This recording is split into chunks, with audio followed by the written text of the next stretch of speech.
Ganito na lang. Kung sakasakali, Mr. President, kung sakasakali lang naman, ano,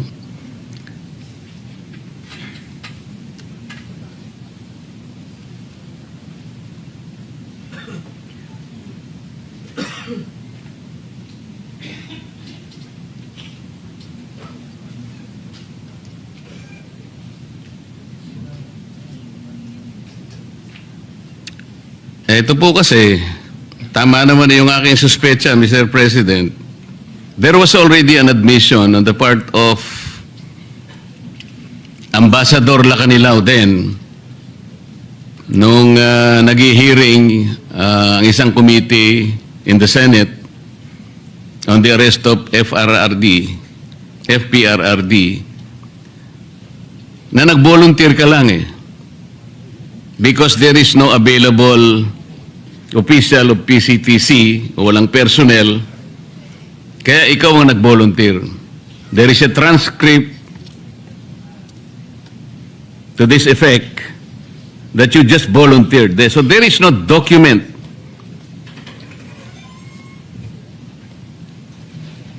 So, which is very, very clear, Mr. President, that he himself volunteered due to the unavailability of personnel from PCTC.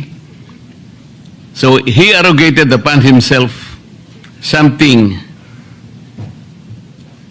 that was not lawfully delegated to him. Sa mga kapatid, talagang parang bayad lang.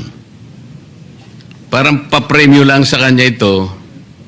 Kaya pala hindi niya maipaliwanag kung bakit siya. Alam mo, Mr. President, ganito po yan eh. Lahat po ng notice ng isang korte, lahat ng subpoena o anumang klase ang ipatupad ng korte, yung sheriff po ang nagdadala. Kumbaga, yung PCTC dapat ang nagdala sa Pangulong Duterte. Pero kayo po nag-volunteer. Tama po. Ito Yes, po Your ang Honor, transcript. Yes, Your Honor, Mr. President, inaamin po ni si Calilao na siya po ay nag-volunteer. Oh, nag-volunteer. So wala na yung dokumento, ha?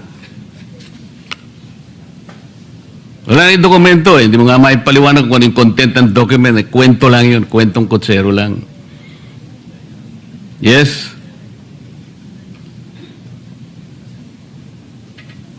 Well, sabi po kasi niya, yun daw yung nabanggit nung sa Senate hearing na he was documented. You were documented as what? Kanina dokumento yung sinasabi mo, ngayon ikaw na ang dokumento. Ano ba yun? Nung siya po ay nag-voluntaryo, kinakailangan daw mabigyan ng dokumento bago po, para po siya po ay makaalis. At So, makasama. okay. The document says that you volunteered. Kasi nasa transcript talaga ng Senate, ano eh. Yes, Your Honor. He confirms. So, the last question now, since you volunteered to accompany the former president to The Hague, kahit na irregular, illegal lahat ang mga proseso, will you also volunteer kung sakasakali na babalik na ang dating Pangulo na ikaw rin ang mag-uwi sa kanya?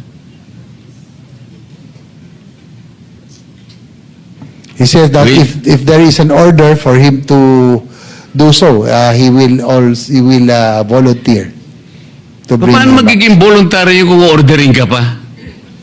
Kaya nag-volunteer ka kanina. Mariosip naman na usapan ito. Kung may order daw, siya po isusunod, Your Honor. Hindi na voluntary yun. In-orderan ka na. Mandate na yun eh. Salamat po, Mr. President. Pasensya na po at tumaba lang ng konti. Maraming salamat po, Mr. Sponsor. Thank you rin po.